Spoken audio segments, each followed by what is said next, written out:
Diddy's ex wrapped up her testimony today after 4 grueling days on the stand. She might have a lawsuit too. Singer Don Richard testifies that Sean Diddy Combs hit Cassie Ventura with a skillet full of eggs. You got to go back to the drugs and the alcohol, man. The drugs and the alcohol, man.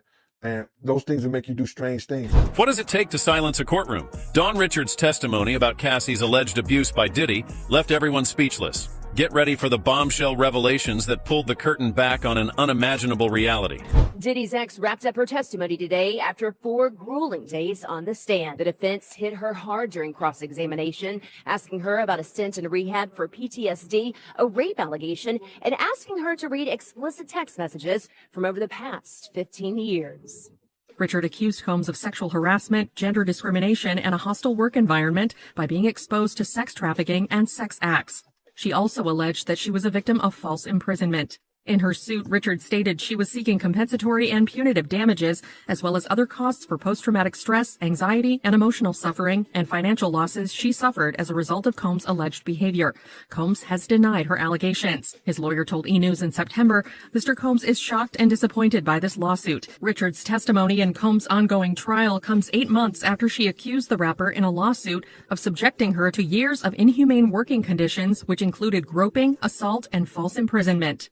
The lawsuit, filed in September, obtained by E! News, stated, Mr. Combs frequently held meetings with Ms. Richard wearing only his underwear, despite Ms. Richard's protests and repeated requests for him to put on clothing. In her filing, the 41-year-old also alleged that Combs ordered her to strip down to her underwear, made demeaning remarks about her body, and entered her dressing room unannounced while she was unclothed, and touched her without her permission under the guise of showing the stylist what to do. Don Richard's testimony hit the courtroom like a lightning bolt. A former member of Danity Kane, the girl group created under Diddy's management, Dawn was more than just a former collaborator. She was a close observer of the inner workings of Diddy's world. This made her testimony one of the most critical pieces in the trial's first week. People expected that she might have a few insights to share, but the details she revealed left the room frozen in shock. What exactly did she say about Cassie's alleged abuse that silenced an entire courtroom? Dawn's connection to both Diddy and Cassie wasn't just professional, it was deeply personal.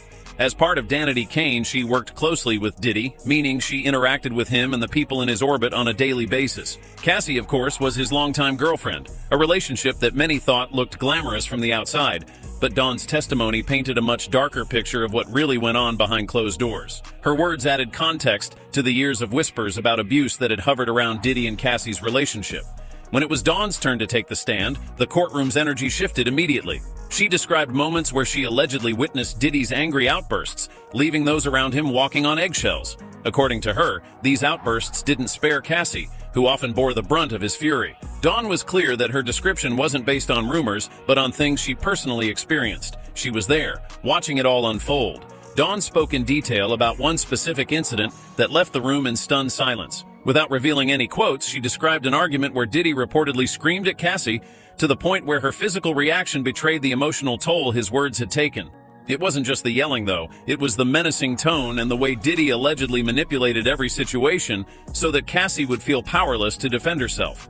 For Dawn, this moment became etched in her memory, and she described it as one of several instances where Cassie seemed trapped under Diddy's control.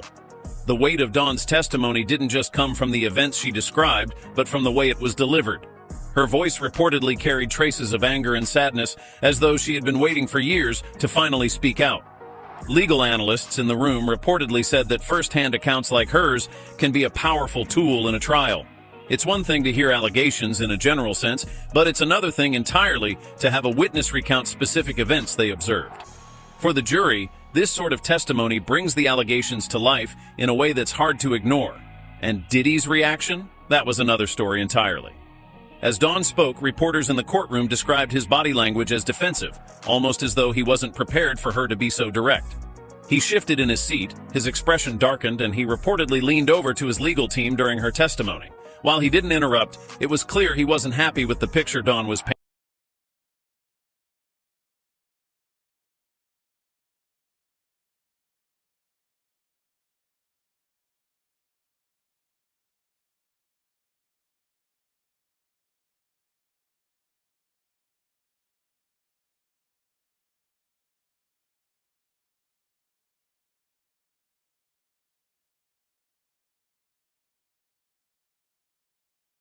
If you're enjoying this story, kindly do us a favor and subscribe to our channel. It is free and won't cost anything, but it means the world to us.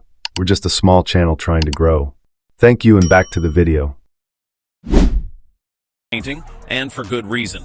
Her words weren't just undermining his carefully curated public image, they were adding weight to Cassie's claims in a way that couldn't be ignored. But the moment that really landed with the jury, and the public watching from the outside, was when Dawn reportedly said she believed Cassie spent most of her time just trying to survive. Those 5 words hit like a hammer, summing up years of alleged emotional and physical abuse in a way that left many in the courtroom visibly shaken. It wasn't just about the arguments or the alleged control Diddy exercised. It was about how Cassie had apparently lived in a constant state of fear and isolation, with no clear way out. Dawn's testimony wasn't just another piece of evidence. It became a turning point in the trial, creating a ripple effect that would inevitably influence how the jury viewed Diddy moving forward. Her account tied into the larger narrative being built around the alleged abuse, adding another layer to the case that the defense will undoubtedly struggle to counter. As the first week of the trial came to a close, Dawn's words hung in the air. They weren't just about her memories, they were about shining a light on a situation that had been hidden for far too long. And with more witnesses expected to testify in the coming days, including others close to Cassie and Diddy, the courtroom is bracing for more revelations. What's next for this trial? Only time will tell, but for now, Dawn's bombshell testimony has set the stage for what could be a defining case in the world of celebrity justice. If she witnessed, and she's saying that she witnessed a gangbang, which actually we know it as called a train. And she worked on the album, The Train to Paris. And like I heard one of the YouTube, it could be Tistel, say that we didn't know what the train to Paris meant. But now we know that the train to Paris was a train in Scotland. It wasn't a train in Paris. It was a train in Scotland. Every time I have a witness doing something is when 2 guys and 2 girls will go in the room. And that was just regular. And however they did it, whatever they did, that was their business. But he'd gotten bold enough, whereas that he would do that in front of Dawn and other people at a poolside in Scotland. You sure it was Scotland, man? Danity Kane alum Don Richard, who began working with Sean Diddy Combs while competing on his show Making the Band in 2004, took the stand after Cassie wrapped her testimony May 16th. Richard joined Combs' group Diddy Dirty Money after Danity Kane disbanded. While on the stand, she told jurors that she saw Combs hit Ventura with a skillet full of eggs at his Los Angeles home in 2009. Richard testified per NBC News. He came downstairs asking where his phone was, and he threw her to the ground. He attempted to kick her. She fell to the ground and went into the fetal position, literally trying to hide her head. In addition to striking Ventura with the skillet, Richard said Combs put his arm around the singer's neck and took her upstairs before she heard glass breaking. Richard added, "I was scared for her. I was scared to do anything." The courtroom drama hit another level when a shocking piece of evidence was introduced, an audio recording featuring Cassie. On the tape, she's reportedly heard threatening a Diddy associate who allegedly had video footage of a heated confrontation. The courtroom atmosphere shifted immediately. What could be so explosive that even the jurors were left visibly stunned? That recording marked a turning point in the trial. It didn't just offer a new glimpse into the toxic web of Diddy and Cassie's relationship. It exposed the emotional chaos both seemed to be caught in. The recording played out for the courtroom, and the words carried raw emotion that no one could ignore. In it, Cassie's tone was desperate, furious, and unrelenting. Legal insiders described her words as a reflection of someone worn down by years of conflict and pain.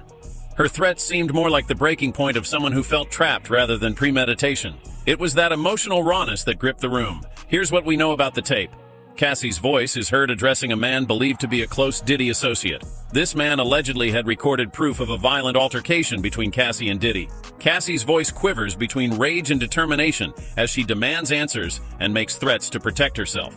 The recording shows just how far their issues extended, not only affecting their personal dynamic, but pulling in others who worked for Diddy. And that level of emotional instability, especially the fear of being exposed, was hard for jurors and onlookers alike to ignore. But why would Cassie be on such a precarious edge, threatening someone connected to Diddy? Experts following the trial suggested that moments like these aren't uncommon in abusive relationships. Years of manipulation, isolation, and emotional instability take a toll. People in these situations often reach their limit, manifesting behavior that might seem irrational to outsiders, but in reality is born out of relentless mental and emotional strain. One legal analyst even weighed in, saying the tape added layers of complexity to the ongoing narrative. It didn't just back up claims of an unhealthy, abusive relationship, it also suggested that Cassie was living in constant fight-or-flight mode, where her emotional responses became more extreme over time. The tape wasn't a simple moment of Cassie standing up for herself. It also showed the toll of reportedly being controlled, hurt, and boxed into a volatile relationship for years. You could almost hear that desperation in her voice. This wasn't about revenge. It seemed like survival. For the jury, the audio presented a complicated picture. It amplified the severity of the allegations against Diddy, while also forcing them to unpack Cassie's emotional state. Was the recording definitive proof of her struggles? Maybe not on its own, but when paired with Dawn Richards' testimony and other mounting accounts, it painted an even clearer portrait of a toxic cycle few could fathom. As impactful as the tape was, it left other questions for the courtroom to consider. Diddy's legal team is expected to argue that Cassie's emotional outburst discredits her claims, painting a picture of instability to sow doubt around her testimony. This strategy isn't surprising. Defense teams often resort to tactics like this when representing high-profile clients. And let's be clear, this won't just stretch into Cassie's words or actions from the recording. Rumors say more of her past, from her mental health to prior personal interactions, will soon be scrutinized by the defense. But here's the thing. The tape isn't just about one moment of anger. It's about the dynamics behind it. For years, Diddy has been portrayed as an untouchable figure in the music industry, while Cassie has been cast as the girlfriend. Her role often reduced to silence or submission in the public eye. That tape cracks that facade wide open. The courtroom wasn't just hearing Cassie's anger, they were hearing her struggle to reclaim power in a relationship where it seemed like she often had none. What comes next could upend everything. Will the defense lean harder into discrediting Cassie? Or will more testimony, tapes, or evidence further dig into the realities of their relationship? One thing's certain, the jury is now dealing with not just a trial, but a deeply tangled story of power, control, and emotional fallout. And the next move could change everything. Those are things that she's going to have to bring up into the lawsuit, that Diddy stopped the way that she was working and how she could work by the fact that he would change, like you just said. What she would do, bro, he would turn off her mic and don't let her sing songs or don't let her do certain things, a part of the band, when he do her sexual advancements. I don't know what to say about that, brother. All I can say is that, all of it sounds like using his power. He's using his power to get at people that works for him. And when you do that, when they bring you to court, 9 times out of 10, you're going to lose if they can prove it. One text message, Cassie writes, "I'm lost without you." We know now that she called herself Cece for Cassie Combs. We know now that she wanted to have a child with him. Jurors also heard an audio recording where Cassie could be heard threatening to kill a Diddy associate who had video of one of her freak-offs with Diddy. The jurors were shocked. I saw the eyebrows raised. Cassie was asked about receiving a FaceTime from her now husband while she was having sex with Diddy. I think they're trying to use what they can, again, to discredit her as a witness. The defense team's strategy to shift the focus onto Cassie's past may have seemed calculated at first, but it ultimately brought new dimensions to the case, ones they likely didn't anticipate. By highlighting Cassie's time in rehab, her struggle with PTSD, and a rape allegation from earlier in her life, they intended to dismantle her credibility. They wanted to frame her as emotionally unstable and unreliable, hoping that these personal battles would weaken her testimony in the eyes of the jury. But their plan came with unintended consequences. Instead of undermining Cassie, it painted a picture of a woman dealing with deep trauma and systemic manipulation. Legal analysts following the trial pointed out that this tactic inadvertently amplified the idea of vulnerability. By bringing up her struggles, the defense might have actually strengthened claims about the emotional control Diddy allegedly exerted over her. Cassie's past experiences, rather than discrediting her, made it clearer how someone like Diddy could exploit those vulnerabilities to maintain control in their relationship. One of the biggest talking points was the introduction of intimate text messages between Cassie and Diddy, including one where Cassie wrote, "I'm lost without you." The defense leaned heavily on these messages to paint her as emotionally dependent and to suggest that their relationship, while stormy, was consensual and mutual. But these texts only served to highlight how complex and fragile their dynamic really was.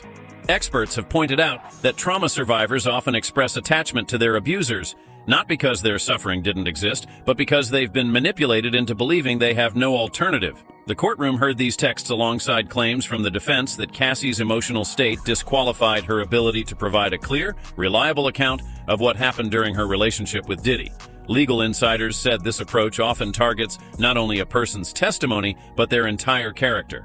Survivors of abuse frequently face this kind of scrutiny, especially in trials involving high-profile defendants. It's a known legal strategy: highlight inconsistencies, bring up personal struggles, and attempt to create just enough doubt to sway public and jury opinion. But in Cassie's case, this tactic might have done more harm than good for the defense. Instead of poking holes in her story, it added depth to the narrative of someone who endured years of control and manipulation. By forcing Cassie to relive and defend these moments from her past, the defense may have unintentionally drawn more attention to Diddy's potential manipulation, especially considering their stark power imbalance during their years together. Many who followed the case noted how these revelations about Cassie's mental health and personal history only added layers of believability to her allegations. Her battle with PTSD and her rehab stint were reframed not as weaknesses, but as potential consequences of living through an abusive, toxic relationship. Instead of casting doubt on her words, this particular line of attack seemed to invite questions about how much of Cassie's emotional pain was a direct result of her dynamic with Diddy. In presenting these arguments, the defense may have hoped to distract from earlier testimony and evidence, but instead, they created a more nuanced portrayal of Cassie as someone trying to navigate unimaginable circumstances. If anything, it emphasized how trapped she may have felt, emotionally, mentally, and even physically, in their relationship. This unexpected shift in courtroom dynamics is already influencing the way the jury perceives the case. These details push the story beyond just text messages or isolated incidents. It's becoming clearer that this is a story about patterns of behavior, power imbalances, and the toll it takes on those involved. And with more witnesses waiting to take the stand, including former Danity Kane members and people from inside Diddy's professional circle, the narrative is only becoming more complex. Whether intentional or not, the defense's tactics to discredit Cassie might have only underscored the severity of her claims. As the trial progresses, the testimonies of others familiar with Diddy and Cassie's relationship will likely continue peeling back layers of this already explosive case. Unfortunately, we're all going to take a disgusting trip to his seedy, awful world. You know, the man has no class. He has no kindness in his dark, dark heart.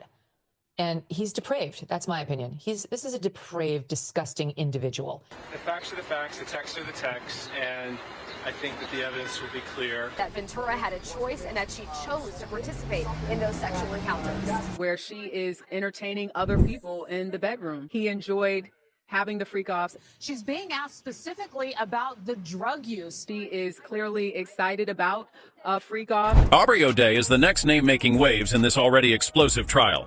As another former member of Danity Kane, she's stepping forward to give her own account of life under Diddy's management. What does she know? What has she seen? These are the questions everyone is asking as Aubrey prepares to take the stand. And it's not just her. Diddy's former employees, some of whom were close to his personal and professional life, are also lining up to testify. Each witness adds another thread to this unraveling story, one that's becoming harder to ignore. The significance of multiple witnesses can't be overstated. Dawn Richards' testimony already sent shockwaves through the courtroom, giving a harrowing glimpse of Cassie's alleged abuse. Her words forced the jury to reconsider Diddy's carefully constructed public image.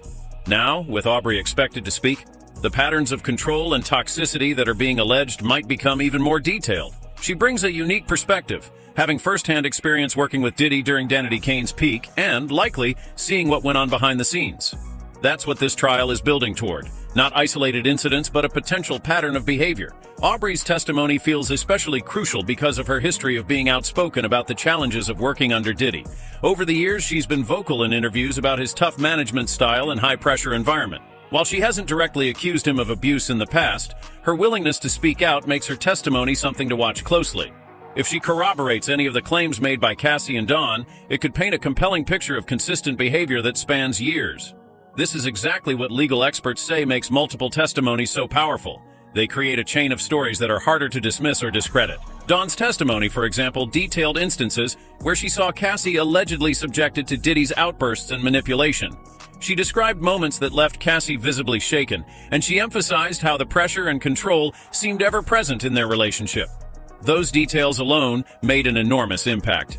Now, with someone like Aubrey following that up, the jury will begin to see these accounts not as isolated events, but as pieces of a larger pattern, and once a pattern is established, it becomes almost impossible to argue that these situations were isolated accidents or misunderstandings. What makes this even more striking is the inclusion of former employees. These aren't just people who were in Diddy's circle. They were working for him, handling his day-to-day business. Their testimonies could potentially fill in some of the blanks, giving more context to the private moments that have already been described in the trial. Did they witness the alleged abusive behavior firsthand? Or were they indirectly involved by being instructed to cover things up? The weight of their words will depend on what specifics they're able to provide, but their presence alone raises questions about what they know and why they're choosing to speak out now. The impact of having so many witnesses lined up can't be ignored. Legal experts say that as more people step forward, the case against a defendant becomes more credible. Consistent narratives between different people strengthen the accusations, especially when witnesses come from different perspectives, some personal like Cassie and Aubrey, and some as professionals, like the former employees. It forces the defense to work harder to cast doubt on each individual account, a strategy that becomes less effective the more people there are to contradict it. So what might Aubrey reveal? That is the looming question.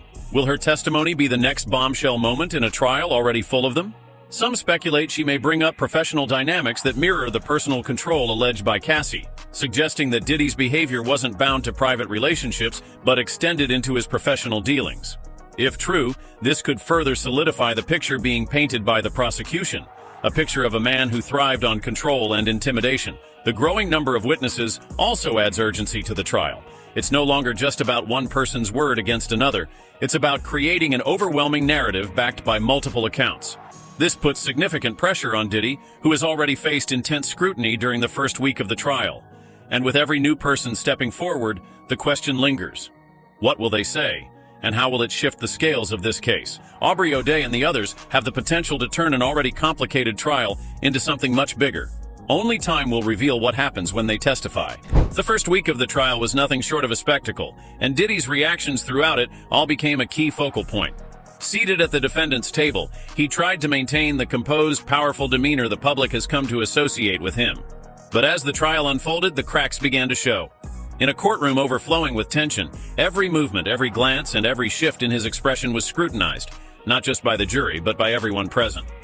And what happened when his composure cracked? That's what has everyone talking. The atmosphere in court was described as heavy, almost suffocating at times, especially during the testimonies and evidence presentations. All eyes were on Diddy as Cassie took the stand and recounted details of their relationship.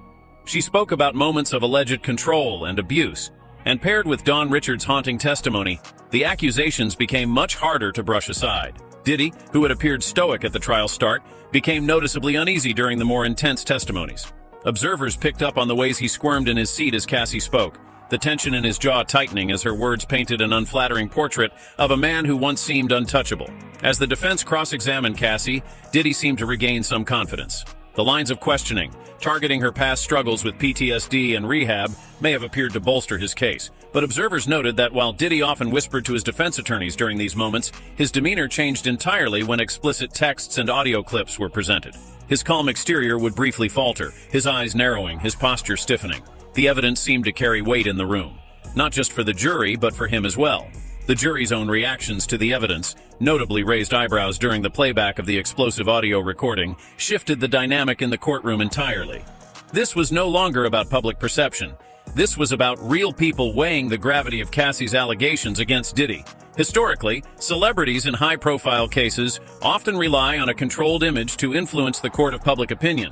But for Diddy, that control seemed to slip. High-pressure moments like these can leave even the most well-trained public figures exposed, and this trial is no exception. What truly left the courtroom on edge, though, was when Diddy's emotions visibly boiled over after Don Richard delivered some of the most damning testimony thus far. According to those in the room, his face darkened, his body language grew defensive, and he leaned aggressively toward his team, whispering furiously. For someone who built a career projecting power and authority, this loss of control served as a stark contrast to the image he's long cultivated. It was a moment, insiders say, that captured the jury's attention in ways even the evidence itself couldn't. But this is bigger than what happens inside the courtroom. The fallout from this trial has begun to seep into the public's perception of Diddy's legacy. For years, he has been a titan of the music industry, a self-made mogul who built an empire on charisma and a larger-than-life presence. Now those same traits seem to work against him. Each time his composure cracks, be it through visible frustration, whispered exchanges with his lawyers, or even the apparent discomfort in his expression, the jury isn't just witnessing a powerful man on trial, they're watching something unravel. And when jurors sense vulnerability, it can often widen the space for doubt, which works against someone as calculated as Diddy. What makes this trial even harder to predict is the weight of what's still to come. With more witnesses expected to testify, including Aubrey O'Day and former employees, the pressure on Diddy is poised to intensify. How much more evidence will stack up? How many more first-hand accounts will corroborate what Cassie and Don have already revealed? Diddy's reaction so far has shown that even he knows the stakes are high, not just for his legal fate, but for his entire career and legacy. The next weeks will likely see the courtroom grow even more emotionally charged. For Diddy, the real question is whether he can maintain his composure as more damaging moments surface. Will his reactions continue to chip away at his carefully built public image, or will he find a way to regain control when it matters most? With more bombshell revelations expected, this trial is far from over. And we're left wondering, what happens next? The Diddy trial is more than just a celebrity scandal. It's a wake-up call about the realities of abuse in powerful relationships. Testimonies like Dawn Richards have pulled back the curtain on the alleged emotional and psychological manipulation that often hides in plain sight. Cassie's struggles, even under cross-examination, highlight the incredible resilience it takes for victims to speak out despite intense scrutiny. This case shows how power and control operate behind closed doors. Stay informed, support victims, and don't let stories like this disappear. The next chapter of this trial might change everything we think we know. Stay tuned.